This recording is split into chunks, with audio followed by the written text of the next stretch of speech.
Hey, what's going on? It's Connor. Welcome back to BangerTV Overkill Reviews, Banger's weekly metal review shows. Talking about me and Fuzz and Buzz. Holy moly, I don't know if you guys follow along, but July 26th to July 29th, Fuzz and Buzz have teamed up with my favorite band of all time and the biggest doomers, I think, in the scene, The Obsessed, in their first ever headlining Canadian tour from the 26th, starting in Quebec City and going to Montreal, Ottawa, and finishing off in Toronto. Check out Fuzz and Buzz, fuzzandbuzz.com. Check us out on social media for all that good stuff.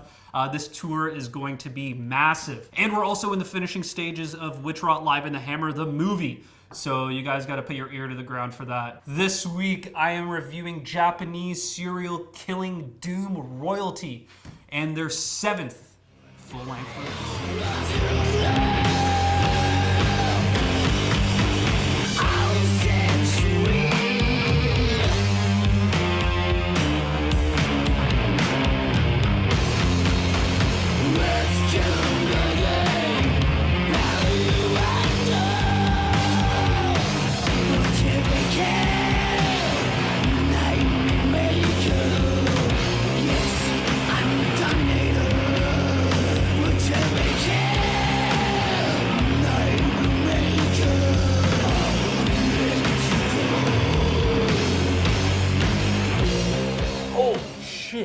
Did I just wake up from a lobotomy? Did you guys just hear that tune? This is the 7th, right here, the 7th studio record by Church of Misery, titled Born Under a Mad Sign, out now on Rise Above Records.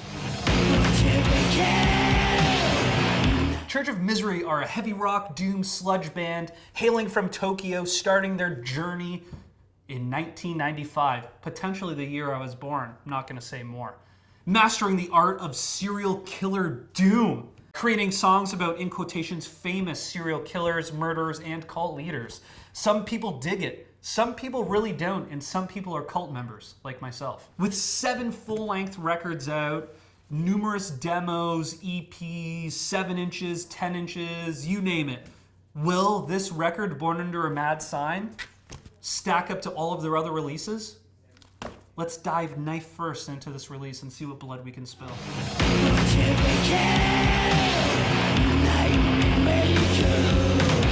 You know, let's talk about this genre-defining sound that these guys have created and this legacy that these guys have. You know, like I said, they've been doing it from 95, and correct me if I'm wrong, let me know in the comments below. I really don't think there is another band that is doing it like Church of Misery. These guys are killing, like, metaphorically, the serial killing doom game.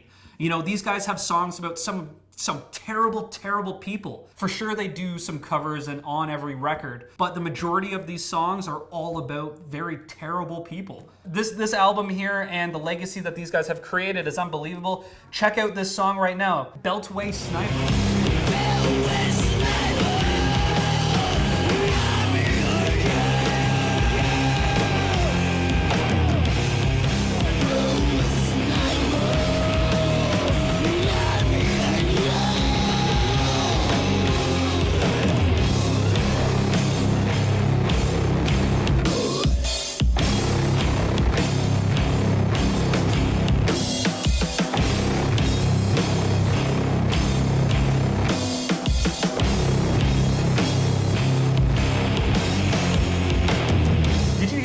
Like, this is really heavy. And let's go to this quote by Tatsu, you know. Let's talk to the editor right here. Hey, dude, editing this. Maybe you could put, like, Tatsu's face over mine with, like, my mouth moving. This is undoubtedly the best record in Church of Misery history. It's a masterpiece of doom. The songwriting, the performance, the production, everything is perfect. There's no weak points. We are true heroes to Black Sabbath. And that says it right there. These guys are Sabbath worship. And in that instance, these guys are pure doom. And I would say these guys keep the metal out of doom. I know, you guys are about to go off in the comments and do it. You know, us doomers, give us our space, man. You know, we're giving metal and thrash their space. Why can't doom be its own thing? And these guys are true doomers. Yeah. Not doom metal, straight up doom. And that's a legacy that these guys have created. Straight up serial killing doom.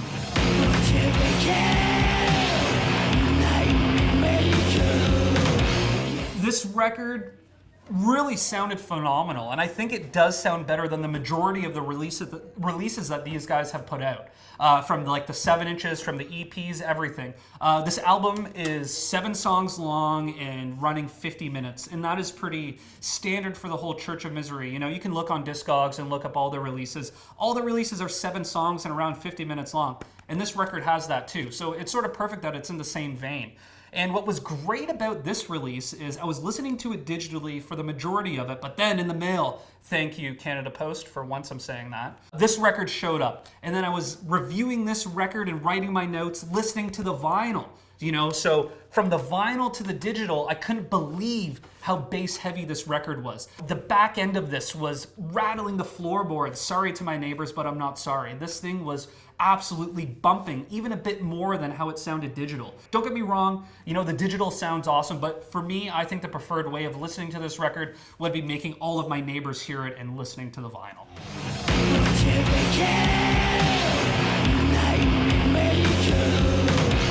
You know, I love Church of Misery. They're one of my favorite bands. Saw them live numerous times. Got a cool picture with Tatsu. Maybe you can show it like in between my hands here. But something that these guys do really great is having audio from these crazy people, you know. Before a song, they'll play a little clip from maybe the police recording or an interview that they had with, that the police had with said person. And something that's really lacking about this record are the samples. I find it's a bit less educational than normal. Here, let's cue into Come and Get Me Sucker and hear David Koresh being crazy, right? Would you use a gun if somebody came in here? They come in here with a gun and they start shooting at us, what would you do? Tell me, be realistic. This is America, this is not Australia, this is not Europe. This is not where a country overthrows a bunch of people, takes away their weapons so that the people cannot argue any issues. Did King David have swords? Did Jesus tell the apostles to carry a sword with you? Yes.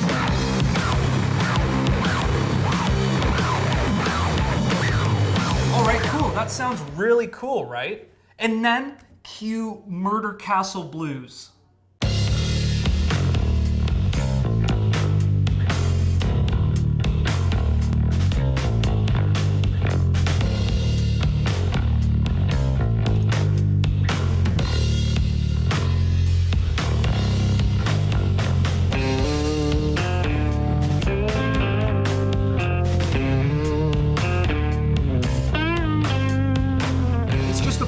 And there's no sample whatsoever. And I find that they are really missing out on a crazy opportunity about talking about this killer, you know? Maybe it's a sample, maybe it's a police recording, something about this dude. I really feel like they were missing a prime opportunity to adding some samples in on this song. Mainly that song. Throughout this album, there's only 2 samples on this whole thing. It sort of bums me out, but hey, I didn't write this record.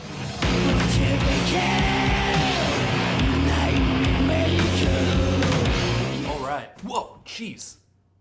Did you see me just catch that? Yeah, I know, this record is so catchy, and it might be one of the catchiest records to date. Let's cue right to the middle to the end of Butcher Baker.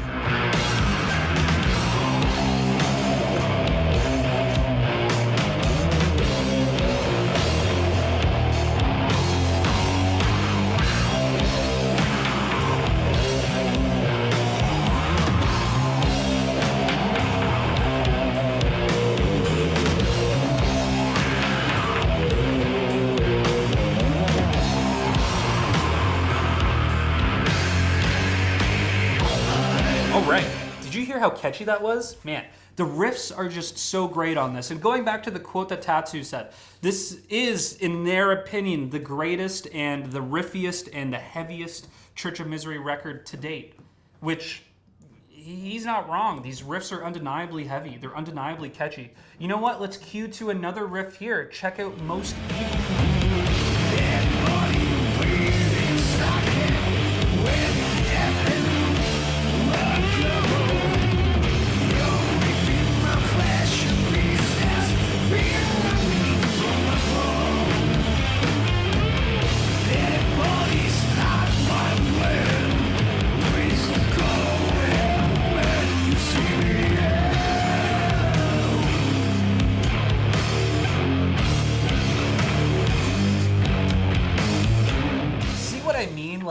Most Evil is so catchy. The guitar and the bass tones they're just classic Church of Misery. These guys are in the vein of Sabbath, but they're taking it up a notch and they're making it even catchier than before. I can go on and on about how catchy this record is. They have so many songs. All 7 of these songs have undeniably hip-shaking and bone-crunching riffs. And it's damn catchy.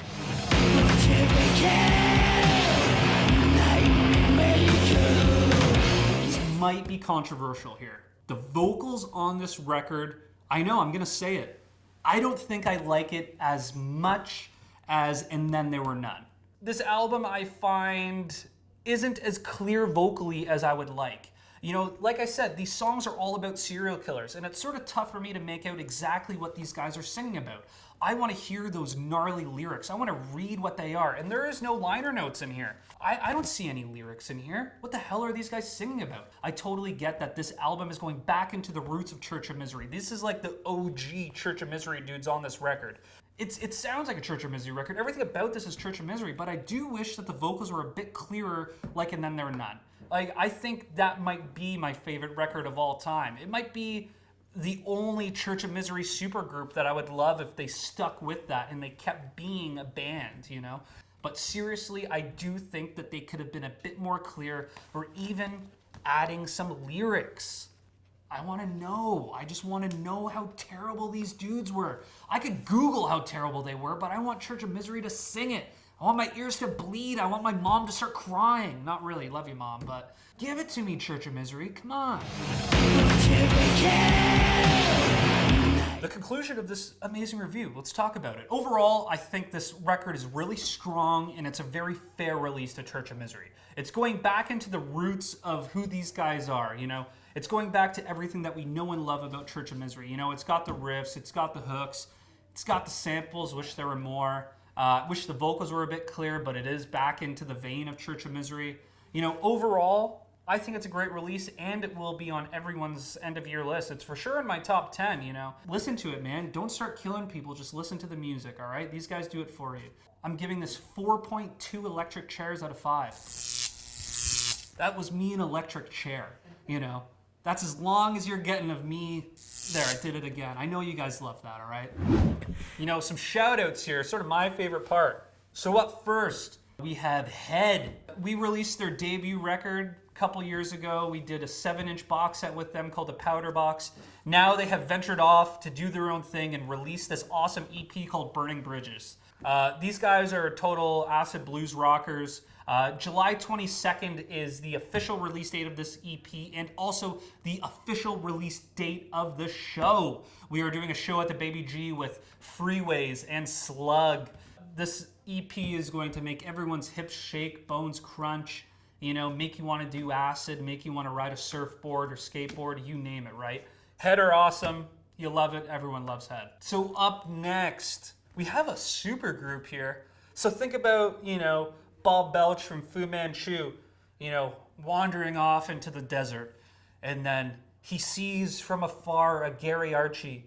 And then Gary says, Bob, we need to jam. And then these two have created Yawning Belch. This record is gnarly. That's coming out July 7th on Heavy Psych Sounds. You guys got to check that out. These guys are really cool. The legacy that both of these dudes have are undeniably amazing. Highly anticipated for me. I love a good instrumental, crazy desert vibe stuff. Makes you want to, you know, get on some psychedelics and take my shirt off. Thank you all for tuning in. Leave a comment. Let me know how handsome I am. Talk about the dude shooting this. He's also handsome. Just tell everyone in the comments how handsome and beautiful they are. It's being wholesome. Homies helping homies. Boogie on.